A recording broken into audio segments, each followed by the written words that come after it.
চলছে তরমুজের মরশুম।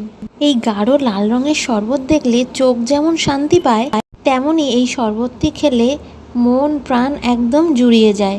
আমার আজকের পর্বে থাকবে ঠান্ডা ঠান্ডা তরমুজের শরবত। আশা রাখছি আমার এই ভিডিওটা আপনাদের অনেক উপকারে আসবে। শরবত বানানোর জন্য এরকম আমি একটা বড় তরমুজ নিয়ে নিয়েছি। এবার এটাকে আমি ছোট পিস করে কেটে নেব। এবার আমি এই বড় সাইজের তরমুজটার অর্ধেকটা ব্যবহার করব জুসটা বানানোর জন্য। এবার আমি এটাকে মাঝখান থেকে অর্ধেক করে টুকরো টুকরো করে কেটে নেব। আর কাটার সময় দানাগুলোও আমি কিন্তু ভালো করে ছাড়িয়ে নেব। এইটা আপনারা বাড়িতে গেস্ট আসলে বা নিজেরাই বাড়িতে এই অতিরিক্ত গরমে বানিয়ে খেতে পারবেন। এবার আমি এই টুকরো করে কেটে রাখা তরমুজের পিসগুলো এই মিক্সিং জারের মধ্যে আমি দিয়ে দেব। আপনারা চাইলে এর মধ্যে পুদিনা পাতা দিতে পারেন। আমার কাছে ছিল না তাই আমি দিইনি। পুদিনা পাতা দিলে এর স্বাদটা কিন্তু আরও একটু ভালো লাগে। এর মধ্যে আমি খুব ঠান্ডা জল দিলাম, দিয়ে দিলাম এর মধ্যে 3-4 চামচ চিনি। চিনিটা আপনারা আপনাদের স্বাদ অনুযায়ী ব্যবহার করে নেবেন।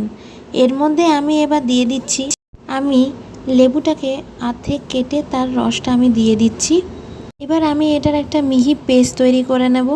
খুব ভালো করে এটাকে আপনাদেরকে ব্লেন্ড করে নিতে হবে। আমাদের পেস্টটা কিন্তু দেখুন একদম তৈরি হয়ে গেছে। এইভাবে শরবতটা কিন্তু একদম ভালোভাবে তৈরি হয়ে যাবে।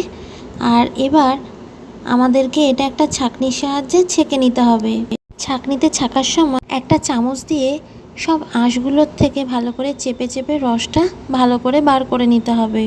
এগুলো যদি ভালো করে আপনারা না ছেঁকে নেন তাহলে এগুলো মুখে পড়লে ভালো লাগবে না, একদম বাজে লাগবে খেতে। উপরে যে আঁশটা থেকে যাচ্ছে এটা কিন্তু ফেলে দিতে হবে। আপনাদের যদি মনে হয় যে জুসটা পানসে বা বেশি চিনি হয়নি, আপনারা আরেকটু চিনি ইউজ করতে পারেন, আপনাদের স্বাদ অনুযায়ী ইউজ করে নেবেন। তৈরি হয়ে গেছে একদম লাল টুকটুকে ঠান্ডা ঠান্ডা খুবই মজাদার তরমুজের শরবত।